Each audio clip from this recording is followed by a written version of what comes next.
Celine Voss had sat in the same chair for 11 years.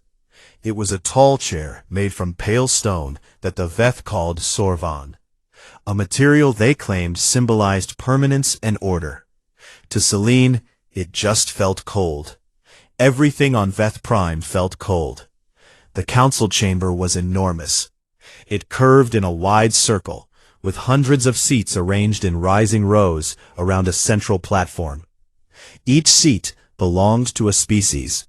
Some seats had cushions, decorations, or small flags.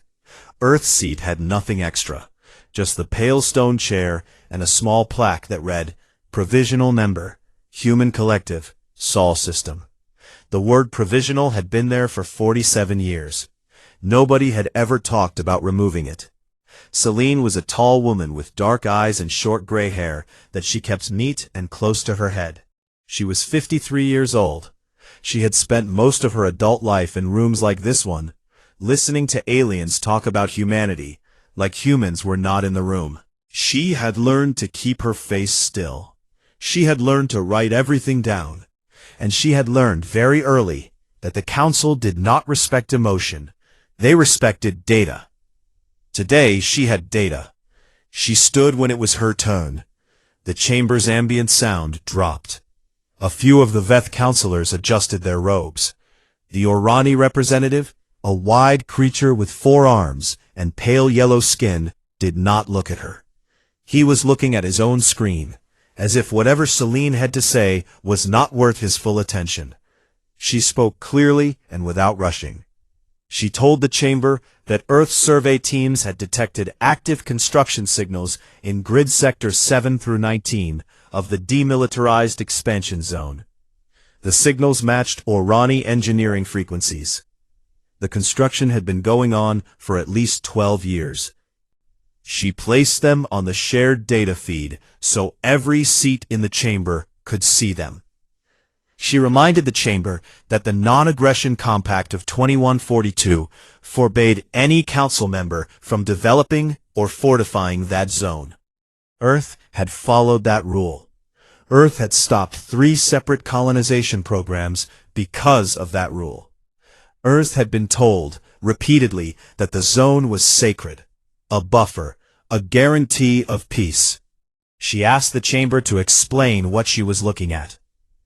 There was a pause. Then Councillor Athene of the Veth spoke. He was very old by Veth standards, which meant he was nearly 400 years old in human terms. He had pale blue skin and eyes that never fully opened. His voice was slow and flat, like water moving over stone. He said that the survey signals Celine had detected were the result of a council-approved environmental remediation project. He said the Orani had been contracted to remove hazardous material from the zone. He said this had all been documented and approved through the proper subcommittees. He said Earth's provisional status did not include a seat on those subcommittees, which was why humanity had not been informed. He said this all very calmly, as if he were explaining something to a child. Celine looked at him for a long moment. Then she looked at the Orani representative, who was still looking at his screen. Then she looked back at Athene and asked, quietly, why environmental remediation required 12 years of steel frame habitat construction, pressurized atmospheric domes, and the installation of long-range defensive emplacements. The chamber went quiet again. Athene said the matter was under review. He said Earth's concerns had been noted. He said the session would move on to other business. He pressed a small button on his console, and the shared data feed closed. Celine's records disappeared from every screen in the room. Just like that. She sat back down. She kept her face still. She wrote everything down. After the session ended, she walked through the long, pale corridors of the council building alone. Other species passed her. Sulkai soldiers in their dark armor, moving in pairs. Orani merchants talking quietly to each other. Small groups of junior Veth officials carrying stacks of data tablets. None of them spoke to her. Most of them did not look at her. Humanity was a provisional member. Provisional members were tolerated, not engaged. She stepped into her office and closed the door. It was a small room with a window that looked out over the capital city of Veth Prime. The city was beautiful in a cold way. All sharp angles and silver towers, perfectly organized, perfectly maintained, nothing out of place, nothing unexpected. Celine sat at her desk and opened her personal terminal. She pulled up the full survey data again. She went through it slowly, page by page, cross-referencing it against the official compact records and the public Orani colonial registry. It took her 3 hours. At the end of those 3 hours, she sat back in her chair and looked at the ceiling. It was worse than she had thought. The Orani had not just been building in the zone for 12 years. They had been building in the zone for 31 years. The early records had been buried under falsified environmental reports that all bore the approval signatures of 3 Veth subcommittees. The Council had not just looked away. The Council had helped cover it up. The compact that Earth had followed, the one that had stopped humanity from expanding into that zone, the one they had been told was the foundation of galactic peace, had never applied to anyone but Earth. They had written a cage and called it a treaty. And Earth had walked in and sat down. Celine thought about the 3 colonization programs that had been cancelled. She thought about the scientists and settlers who had been redirected, the ships that had been decommissioned, the resources that had been rerouted. She thought about every time she had stood in that chamber and defended humanity's commitment to the compact. She thought about how many times the Veth had nodded and called it encouraging progress for a young species.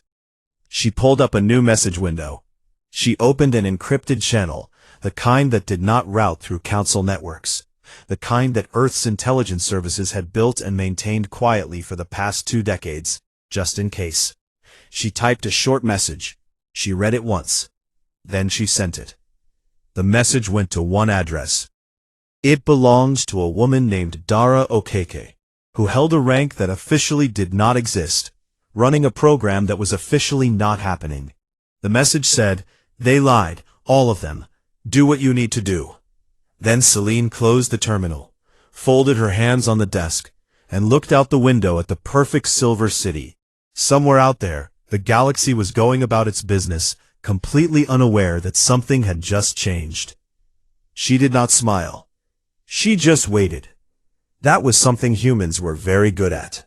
The message arrived at 0300 hours, deep in the dark of the Oort cloud, where no Council scanner had ever reached and no Veth satellite had ever pointed.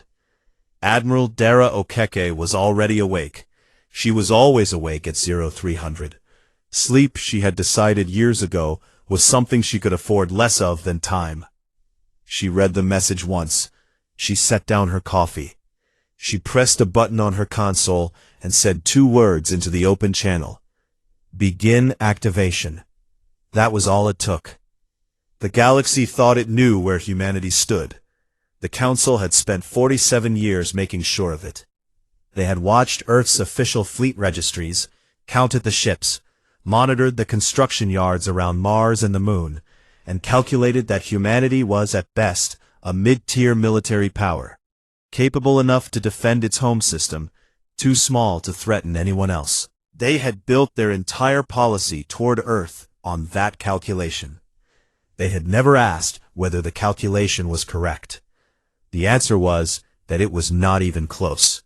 Project Underlayer had started 22 years ago in the back rooms of Earth's Defense Coordination Council, after a quiet study concluded something that nobody wanted to say out loud. The Galactic Council was not a peacekeeping body. It was a management system. And humanity was being managed.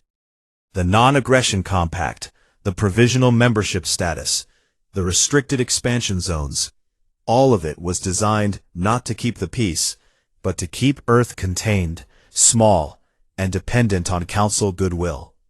The study's final recommendation had been simple. Build, hide, wait. So they had. In the asteroid belts between Mars and Jupiter, Hollowed-out rocks, the size of small moons, had been converted into shipyards. They had no external lights. They ran on contained fusion cores that produced no detectable emissions.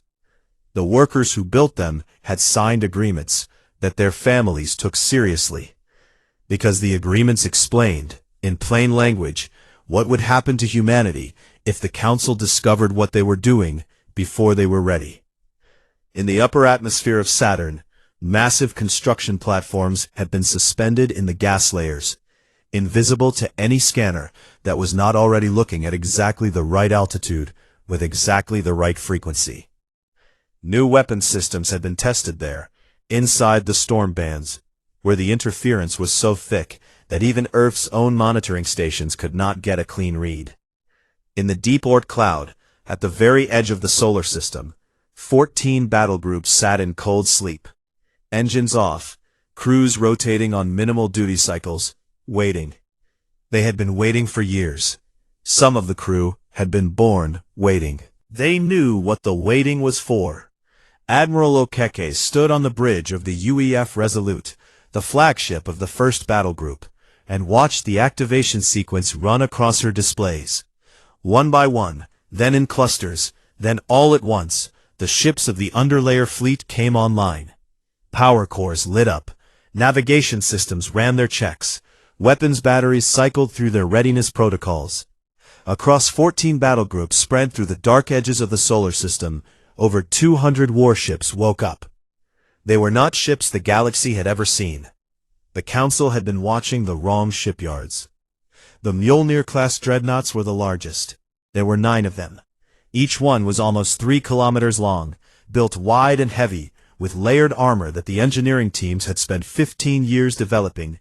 They were not fast ships. They were not meant to be. They were meant to be hit repeatedly and not care. They were meant to sit in a battle line and absorb everything the other side could throw, while the smaller ships worked. The Harrow-class frigates were the opposite, fast, narrow, and built around a single function.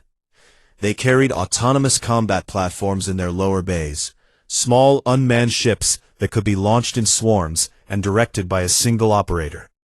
One Harrow-class frigate could fill 1,000 kilometers of space with coordinated fire in under 4 minutes. And then there were the underlayers support vessels, the intelligence ships, the long-range communication jammers, the medical carriers, the resupply platforms. An entire self-sustaining military infrastructure that had been built in secret and hidden in the dark for over 2 decades. Okeke watched it all come online and felt something that was not quite pride and not quite relief. It was closer to the feeling of finally putting down something very heavy after carrying it for a very long time. She pulled up the target coordinates. The Orani installations in the demilitarized expansion zone were already mapped, had been mapped for years, by quiet survey drones that moved slow and silent through deep space, sending compressed data bursts back to Earth on frequencies the Council did not monitor. Every station, every defensive platform, every approach vector, every shift rotation schedule. Earth had done its homework. On the Council's monitoring station orbiting Veth Prime, a junior analyst named Os was running a routine scan of the Sol system when his equipment began behaving in a way he had no reference for. Transponder signals were appearing. Not 1 or 2, not a fleet of 10 or 20. Hundreds of signals, blooming across the scan display like light through a cracked window, each one broadcasting full UEF military identification codes without any attempt at concealment. Os stared at his screen. He ran the scan again. The signals were still there. He expanded the detection range. More signals. He kept expanding. More signals. He sat back in his chair and said nothing for approximately 10 seconds, which was how long it took his brain to accept what his screen was showing him. Then he hit the emergency alert and started shouting. By that point, Admiral Okeke's fleets were already moving. The Oort cloud was emptying. Across the solar system, engines were burning, and navigation plots were locked. The underlayer was no longer hidden. It had never needed to stay hidden forever. It had only needed to stay hidden long enough. The first Orani station to receive a visitor that morning was Outpost Verith, a mid-sized habitat platform sitting in Grid Sector 11 of the demilitarized expansion zone. It had been there for 19 years. It had a permanent population of about 4,000, administrators, engineers, security personnel, and their families. It had defensive turrets, a small patrol fleet of 12 ships, and a direct communication line to Orani Command. The patrol fleet was docked when the UES Harrow-class frigate dropped out of faster-than-light travel 14 kilometers off the station's port side. 6 seconds later, 3 more frigates appeared. Then a Mjolnir dreadnought materialized behind them, filling the station's external cameras with 3 kilometers of dark, armored hull. The station's commander sent an immediate challenge. "Who are you, and what is your business in this zone?" The response came back in clean, standard Orani trade language, spoken calmly by a voice that sounded like it had been awake for a while, and was not particularly impressed by anything. It said, "This zone is claimed by the United Earth Federation under the terms of the Non-Aggression Compact of 2142, which your government violated for 31 years with the knowledge and cooperation of the Galactic Council. You have 20 minutes to stand down your defensive systems and prepare for boarding. No one will be harmed. Resistance will be handled, but we would prefer not to. Your choice." The station commander sent 3 more challenges. Then he called Orani Command. Then he activated the defensive turrets. The Harrow frigates responded by releasing their autonomous platforms. The space around Outpost Verith filled with small, fast ships, moving in precise coordinated patterns. They hit every defensive turret simultaneously, not with explosive weapons, but with targeted electromagnetic pulses that burned out the fire control systems and left the physical structures intact. The turrets went dark. The patrol fleet, still docked, found that its hangar bay doors would not open. The jamming signal covering the station was surgical and total. The boarding teams came in through the station's main docking collar 6 minutes later. They were human soldiers in full combat gear, moving quickly and without any unnecessary noise. They secured the command center, the communication hub, and the power core in under 12 minutes. They did not fire a single shot. The Orani security personnel they encountered were directed to sit down and stay calm, which most of them did, because the alternative was not attractive, and the humans were very clearly not bluffing. The station's Orani flag came down. An Earth flag went up. Across the demilitarized zone, the same thing was happening at 17 other installations simultaneously. It had been planned that way. Every target hit at the same moment. No warning given, no window for Orani Command to coordinate a response before the first stations were already taken. By the time the Orani knew what was happening to Station 1, Stations 2 through 18 were already done. The operation took 4 hours and 11 minutes from first contact to last secured installation. 0 casualties on either side. On Veth Prime, the council chambers were not designed for chaos, but they were experiencing it anyway. Counselors were standing, talking over each other, demanding information from aides who did not have it. The Orani representative had gone from looking at his screen to staring at it with an expression that suggested everything on his screen was wrong, and he wished it would stop being wrong. Counselor Athene stood at the center platform and called for order 3 times before the room went quiet enough for him to speak. He said that what humanity had done was an illegal act of aggression. He said it violated galactic law. He said the Council would not tolerate it.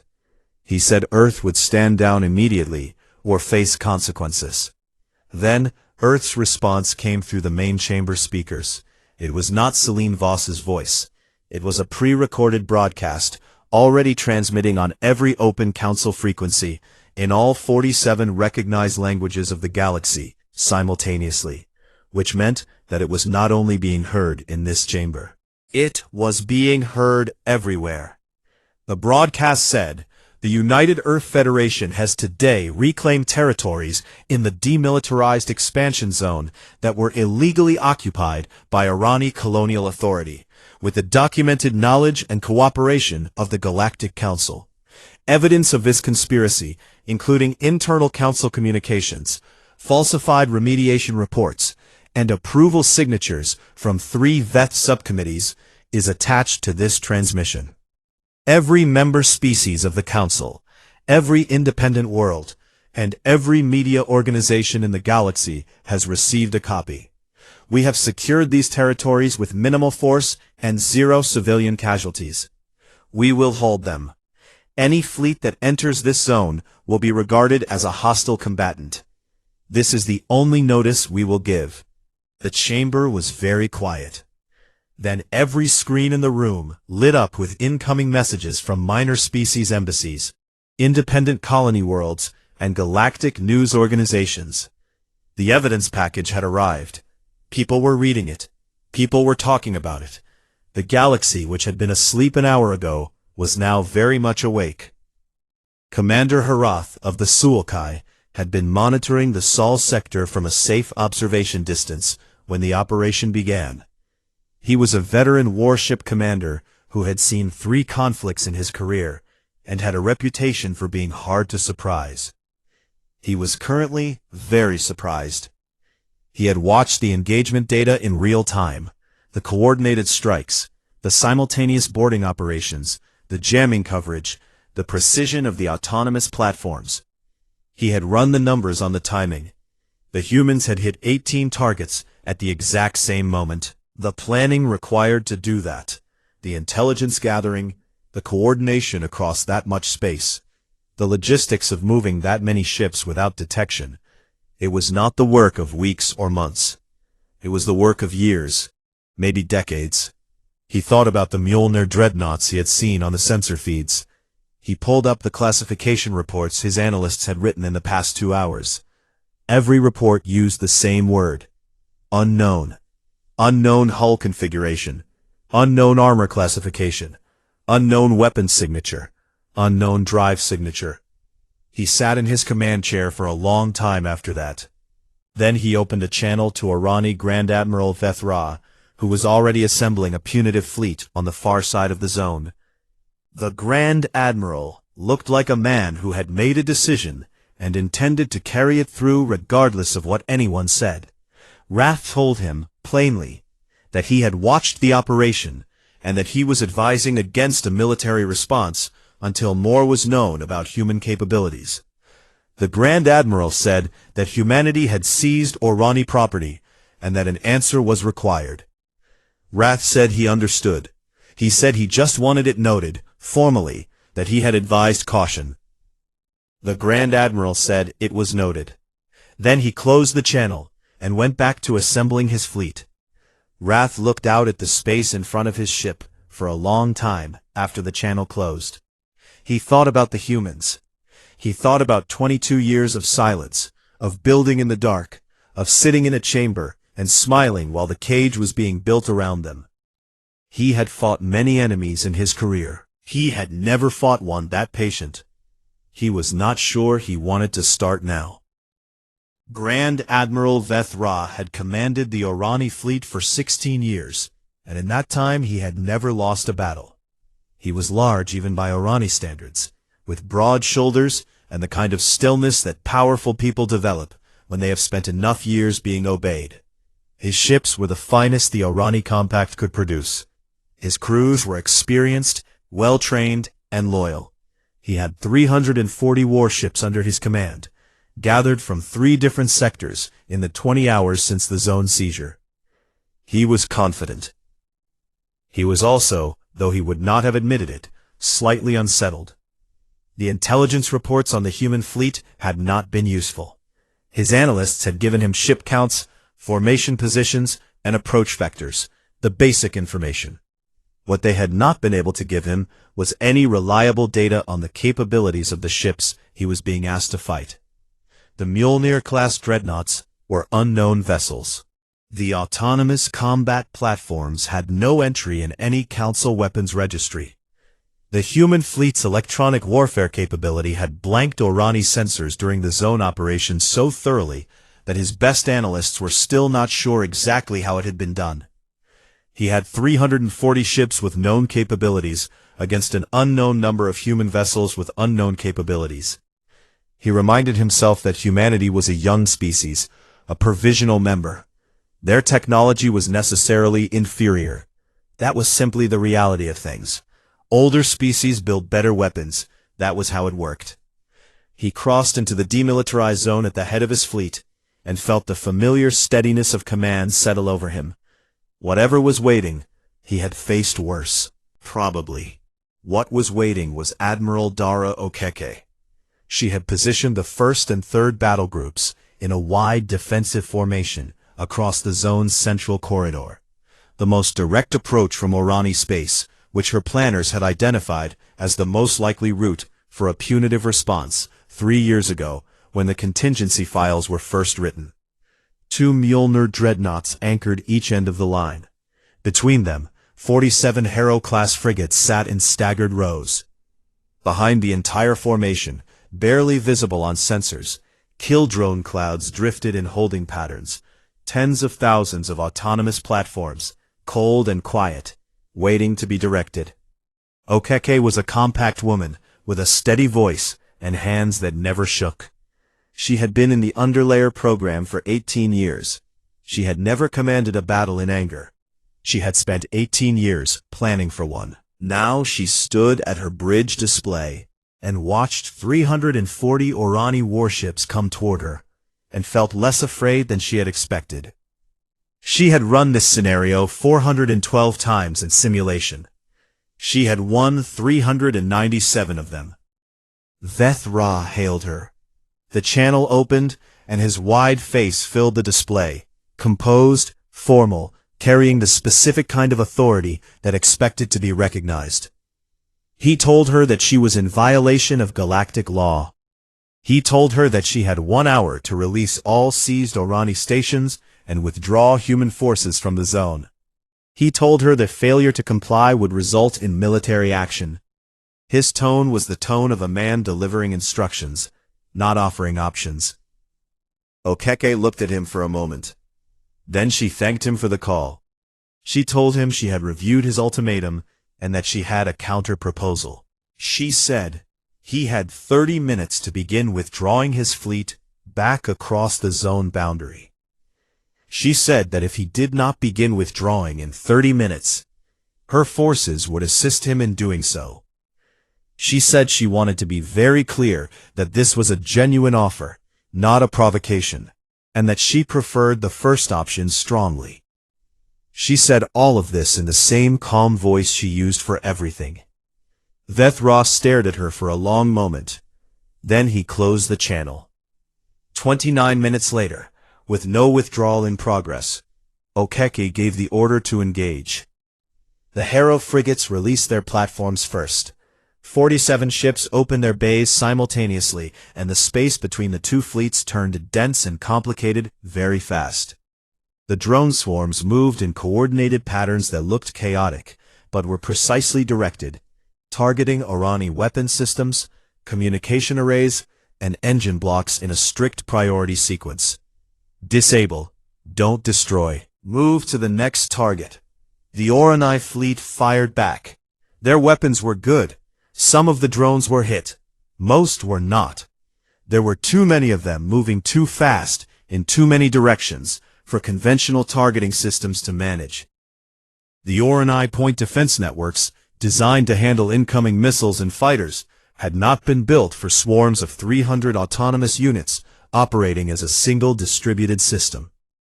The Mjolnir dreadnoughts moved forward, slowly, deliberately. Orani fire hit them again, hit them harder. The layered armor absorbed it, and the dreadnoughts continued forward at the same speed, as if the incoming fire was weather and not weapons. It was deeply unnerving, in a way that Veth Ra's commanders struggled to put into words in their post-action reports.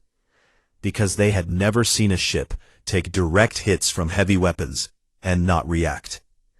The battle lasted 41 minutes. At the end of it, 63 Orani warships were drifting with disabled engines.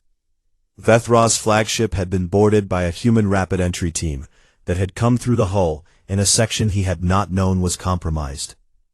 He had fired his personal sidearm twice before realizing that it was not going to change the situation.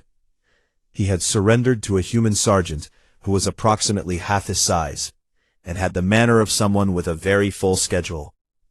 The remaining Orani ships, 277 of them, received a transmission from the UEF Resolute. It said, "The engagement is over. Collect your disabled vessels and withdraw. We will not pursue. Your wounded will be treated before transfer." This offer expires in 2 hours. They took the offer. Back on Veth Prime, Counselor Athene watched the battle data come in and said nothing for a long time. Around him, his aides were talking and screens were filling with information, but he sat very still in his chair and looked at the numbers. 340 ships, 41 minutes, 0 human vessels destroyed. He was 400 years old. He had watched civilizations rise. He had helped manage 100 diplomatic crises and had always found, eventually, the point where the other side could be reasoned with, redirected, managed. It was what the Council did. It was what the Council had always done. He looked at the numbers again.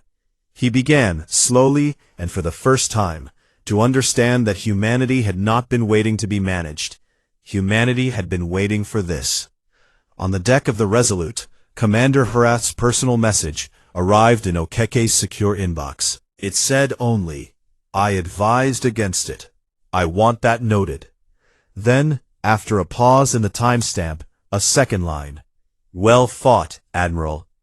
She read it twice, set it aside, and went back to work.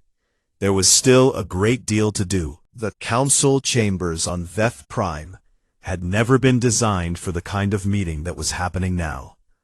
The building was designed for deliberation, for slow and formal process, for the careful management of disagreements between species that had centuries of diplomatic practice behind them. It was not designed for a moment when the entire foundation of that process had been shown, to everyone in the galaxy, to be built on a lie. The chamber was full. Every seat was occupied. The noise before the session was called to order was something between a conference and an argument, with small groups of representatives speaking urgently to each other in clusters across the rows. 3 junior Veth officials had already resigned that morning. The Orani representative had not come. His seat was empty, which in council procedure was deeply unusual, and which everyone in the room noticed. Celine Voss walked in and sat down at Earth's seat. The plaque that said Provisional Member. She placed a data drive on the small table in front of her and waited. Counselor Athene called the session to order. He looked older than he had 2 days ago, which should not have been possible for a Veth of his age, but there it was. He said that the chamber was meeting in emergency session to address the events of the past 72 hours. He said the situation required a measured response, and that all parties should approach the discussion with the gravity it deserved. Then he looked at Celine and asked formally what Earth wanted. Celine stood up. She picked up the data drive and held it for a moment, and then she slid it across the table in Athene's direction. It spun slowly and stopped. She said it contained a new compact, written by Earth's legal and diplomatic teams over the past 3 years, which they had named the Honest Terms Agreement. She said it covered 4 things. First, full and unconditional membership for Earth in the Council, with all rights, voting access, and subcommittee seats that membership carried. Second, formal recognition of Earth's legal claim over all territories in the former demilitarized expansion zone. Third, an independent audit process for all existing Council treaties, conducted by representatives from non-Council worlds, to identify other cases where the same deception had been used. Fourth, a formal apology entered into the Permanent Council record for 31 years of deliberate treaty violation against humanity. She said the terms were not negotiable. She said Earth was not interested in a counterproposal or a revised version. She said the drive contained the agreement exactly as it would be signed or not signed. She said the Council had 72 hours to decide. Then she sat back down. The chamber erupted. There was no point trying to stop it immediately. He sat at the center platform and looked at the data drive sitting on the table in front of him, and thought about 400 years of political management, of careful control, of the slow and patient work of keeping every species in its place and the whole system stable. He thought about the study he had read 40 years ago, a VEF internal document that he had personally approved, which had described humanity as manageable, emotionally volatile, technologically limited, and unlikely to pose a strategic threat within the next century. He thought about 340 Orani warships and 41 minutes. He picked up the data drive. Outside the council building, the galaxy had been watching. The evidence package that Earth had transmitted was everywhere now. Every news network in the known systems had been running it on a loop. The internal council communications, the falsified reports, the approval signatures, it was all there, clear and documented, and the galaxy was reading it carefully. 6 minor species had already issued formal statements saying they were requesting independent review of their own council agreements. 2 of them had explicitly cited humanity's action as the reason they felt safe enough to ask. A 7th species, the Keth of the Outer Reaches, had sent a direct private message to Earth's diplomatic office that simply said, "We have been waiting for someone to do this for a long time. Thank you." The Sulkai High Council met in closed session on the day after the battle and did not issue a public statement. Commander Harath, recalled from his observation post and asked to brief the High Council directly, told them everything he had seen. He showed them the battle data. He showed them the engagement timeline. He showed them the sensor records of the Mjolnir dreadnoughts absorbing direct hits from Orani heavy weapons at close range without reducing speed. He told the High Council that in his professional opinion, humanity had shown approximately 30% of its actual capability in the zone engagement. He said this not to alarm them, but because he believed in accurate information. The High Council went very quiet after that. They asked him what he recommended. He said he recommended they send Earth a message of congratulations and begin drafting a genuine friendship treaty as soon as possible. The High Council thought about that. Then they did it. 71 hours after Selene had placed the data drive on the table, Councillor Athene called another session. He sat at the center platform. He looked at the full chamber. He picked up the honest terms agreement and said, without any visible emotion, that the Galactic Council accepted Earth's terms as written. It was entered into the permanent record. The word provisional disappeared from Earth's plaque in the chamber the same afternoon. A technician removed it with a small tool while Selene stood nearby and watched. The technician was a young Veth, nervous about being so close to the human ambassador. Selene noticed. She smiled at him. He looked startled, then nodded quickly and went back to his work. That evening, Selene stood at the window of her office and looked out at the Silver City. She sent a short message to Admiral Okeki. It said, "It's done." Okeki read it on the bridge of the Resolute, where she was supervising the permanent positioning of 2 battle groups at the zone's edge. She nodded once, set the message aside, and went back to the navigation charts. Far away, in the offices of galactic historians, analysts, and political scientists across a dozen species, people were beginning to ask the same question. How had humanity done it? How had a species that had been provisional members for 47 years, watched and limited and condescended to for nearly half a century, pulled off something that no other species in Council history had managed. They looked at the ships, they looked at the weapons, they looked at the tactics, and then, slowly, they looked at the timeline. 22 years of building in secret, 47 years of sitting in that chamber, smiling, taking notes, waiting for the right moment. The patience of it, the scale of it. No other species they knew had ever demonstrated that particular quality in that particular way. Most species, when they felt caged, rattled the bars, escalated. Humans had looked at the cage, memorized every bar, found the weak points, built the key, and then waited until the exact right moment to use it. They wrote their reports, they filed their analyses. They used careful academic language to describe what they were seeing. But what most of them felt, underneath the careful language, was something they did not quite have the words for. The galaxy had made a very simple mistake. It had looked at humanity and seen a young species, small, emotional, new to the stars, easy to manage.